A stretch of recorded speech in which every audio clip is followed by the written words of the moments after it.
Hi friends, இப்போ நம்ம பொங்கல் செய்ய போகிறோம். பருப்பு பொங்கல்னு சொல்லுவோம்.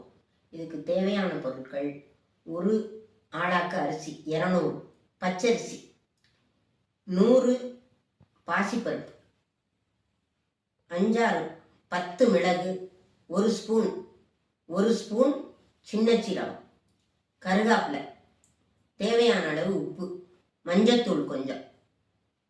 1 டம்ளர் அரிசிக்கு 200 அரிசிக்கு 6 டம்ளர் தண்ணி, 1200, 6 × 200 1200 தண்ணி வச்சு ஆட்டோமேட்டிக் ரைஸ் குக்கரில் அரிசியும் பருப்பையும் கிளஞ்சிட்டு அதில் எடுத்து வச்சு அதில் போட்டு மஞ்சத்தூள் போட்டு தேவையான அளவு உப்பு போட்டு மிளகு சீரகம் 2 இனுக்கு கருகாப்பிலை போட்டு கிண்டிட்டு குக்கிங் ஆன் பண்ணிடணும்.